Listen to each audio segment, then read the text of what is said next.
اعوذ باللہ من الشیطان الرجیم بسم اللہ الرحمن الرحیم۔ السلام علیکم ناظرین، میں ہوں آپ کا ہوسٹ محمد عقیل اور ہمارے اس چینل میں آپ سب کو خوش آمدید۔ چلیے ناظرین شروع کرتے ہیں آج کی خوبصورت ویڈیو۔ امام حسین علیہ السلام کو قتل کرنے کے بعد یزید نے حضور صلی اللہ علیہ وسلم کی بیٹیوں کو قید کروایا اور کہا کہ انہیں قیدی بنا کر میرے دربار میں لے کر آؤ، اور جب یزید کے دربار پہنچی تو وہ ہنس ہنس کر زمانے کو اپنا مقام بتاتا رہا، کہتا کہ آج اگر میرے بابا اور دادا زندہ ہوتے تو اولاد رسول کا حشر دیکھتے کہ میں نے ان کے جوانوں کو مار دیا اور ان کی عورتوں کو بے ذلت کر دیا۔ تو بس پھر امام سجاد کے خطبے کے بعد جب سوئے ہوئے لوگوں کے ضمیر جاگنے لگے تو یزید نے یہ کہا کہ رسول اللہ کے خاندان کو قید میں ڈال دو۔ بس اسی طرح پھر امام سجاد علیہ السلام کے ساتھ رسول اللہ صلی اللہ علیہ وسلم کی بیٹیاں قید میں رہنے لگیں، اور پھر بس دن گزرنے لگے، اور پھر ان لاوارث بیبیوں میں ایک بے بس بچی بھی تھی جس کو تاریخ نے سکینہ بنت حسین لکھا، وہ جو اپنے بابا کے سینے پر سویا کرتی تھی، اور تاریخ نے لکھا کہ وہ روتی رہتی تھی اور بابا بابا کہتی رہتی تھی، اور اس بچی کی رونے کی آواز میں اتنی زیادہ درد تھی کہ یزید کی محل کے دروازے اور دیواریں ہلنے لگی، اور پھر یزید نے کہا کہ مجھے اس بچی کی آواز نے بے چین کر کے رکھا ہے، اس کو زندان میں رکھو تاکہ اس کے رونے کی آواز میرے پاس تک نہ پہنچے۔ بس پھر اس 4 سال کی بچی کو زندان کے اندھیرے میں رکھا گیا اور وہ تنہا اندھیرے میں بار بار رونے لگی، اور بار بار بچی کی بے چین کرنے والی آواز یزید کے کانوں میں بار بار آتی رہی، اور پھر یزید زیادہ شراب پینے لگا، پھر بھی اس کو نیند نہ آئی، اور بالآخر پھر اس نے کہا کہ پوچھو یہ بچی آخر چاہتی کیا ہے۔ تو پھر یزید کے سپاہی امام سجاد کے پاس آ کر کہنے لگے کہ یزید کہتا ہے کہ آخر یہ بچی چاہتی کیا ہے، کیوں رو رہی ہے؟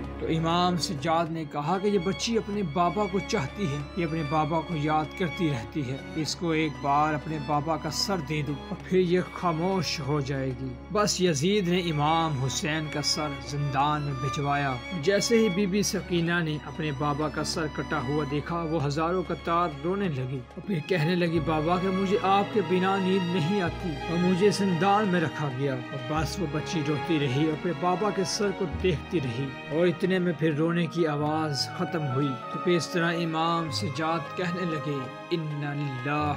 وَإِنَّا إِلَيْهِ رَاجِعُونَ۔ پھر امام سجاد نے کہا بی بی سکینہ کو دیکھو، اور پھر سپاہیوں کو کہا کہ ہمیں 3 دن کا پانی اکٹھا دیا جائے تاکہ میں اپنی بہن کو غسل دے سکوں، اور پھر اس زندان کے اندھیرے میں اس 4 سالہ بچی کو غسل دینے کا ارادہ کیا۔ اتنے میں پھر بی بی زینب امام سجاد علیہ السلام خدمت میں آئی اور دست ادب کو جوڑ کر عرض کرنے لگی کہ اے میرے بیٹا، تو وقت کا امام ہے، میں ایک مسئلہ لے کر تیرے پاس آئی ہوں۔ پھر اس طرح امام سجاد نے اپنی ماں زینب کے چہرے کو دیکھا اور کہا کہ اے میری ماں زینب، آپ خود عالمہ ہیں اور دین کے مسائل جانتی ہیں، پھر ایسا کیا مسئلہ ہے کہ جس کا جواب آپ کے پاس نہیں؟ بی بی زینب پھر رو کر فرمانے لگی کہ اے سجاد، جیسے ہی میں نے غسل دینے کے لیے میں نے سکینہ کے لباس پر ہاتھ رکھا تو میں نے دیکھا کہ کربلا سے لے کے کوفہ و شام کے بازار تک سکینہ ایک ہی لباس میں رہی ہے، اور اس بچی نے اتنی تعزیتی تکلیف اٹھائی ہے کہ اس بچی کا جسم اور لباس آپس میں مل چکے ہیں، اور ہم لباس کو اتارتے ہیں تو سکینہ کی کھال بھی اتر جاتی ہے، اور اب سجاد بتاؤ کہ اس بچی کا غسل اس لباس میں دیں یا پھر اس لباس کو اتاریں؟